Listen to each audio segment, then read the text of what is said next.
বাইরে চারিদিকে যা গরম পড়েছে তাতে মে জুন মাসে যে কী অবস্থা হবে তা ভগবানই জানে। কিন্তু প্রখর গরমে আমাদের শরীর ঠান্ডা রাখার মতো কিছু খাবার কিন্তু আমাদের খেতে হবে।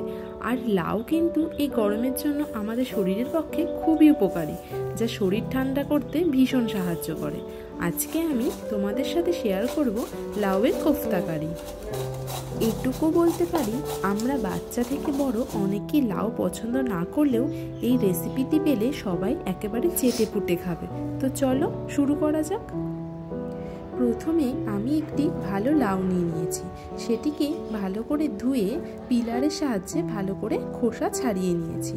তারপর একটি গ্রেটারের সাহায্যে গ্রেট করে দু হাত দিয়ে ভালো করে লাউয়ের ভেতরে যে জল আছে সেটাকে চেপে বের করে নিয়েছি। লাউয়ের ভেতরে যে জলটা আছে সেটাকে কিন্তু খুব ভালো করে চেপে চেপে বের করে নিতে হবে, না হলে লাউয়ের কোফতা বানানোর সময় কিন্তু কোফতাগুলো নরম হয়ে যাবে আর রান্নার পর কিন্তু এগুলো ভেঙে যেতে পারে।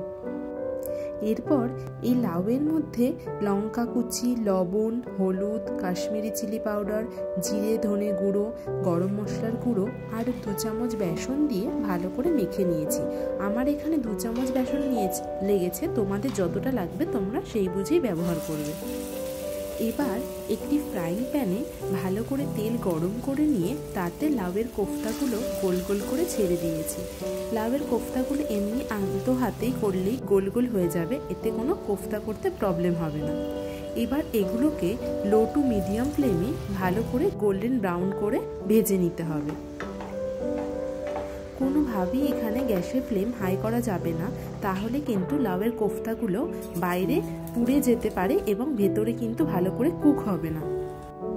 এরপর বাকি তেলে জিরে ফোড়ন দিয়ে তার মধ্যে দিয়ে দিয়েছি অল্প পরিমাণে হিং দিয়ে ভালো করে ফ্রাই করে নিয়েছি। এবার ওই তেলে 2 চামচ বেসন দিয়ে ভালো করে ফ্রাই করে নিয়েছি, যতক্ষণ না বেসন থেকে কাঁচা গন্ধ দূর হয়ে যায়। আর বেসনটা প্রপারলি ভাজা হয়ে গেলে একটু ব্রাউন কালার চলে আসবে। এবার এই বেসনের মধ্যে অল্প পরিমাণে জল দিয়ে দিয়েছি। এরপর এর মধ্যে হলুদ গুঁড়ো, কাশ্মীরি চিলি পাউডার, জিরে গুঁড়ো, আদা বাটা, গরম মশলা গুঁড়ো, লবণ আর কসুরি মেথি দিয়ে ভালো করে কষিয়ে নিয়েছি। খুব ভালো করে কষানোর পর যখন মশলা থেকে তেল ছেড়ে আসবে তখন এর মধ্যে গরম জল দিয়ে দিয়েছি।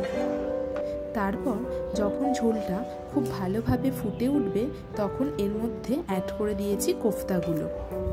কোফতাগুলো ঝোলের মধ্যে দিয়ে দেওয়ার পর খুব বেশি সময় ধরে কুক করতে হবে না, 4-5 মিনিটের মতো ঝোলের মধ্যে দিয়ে ফুটলেই ব্যাস আমাদের তৈরি গরমা গরম দুর্দান্ত স্বাদের লাউয়ের কোফতা কারি।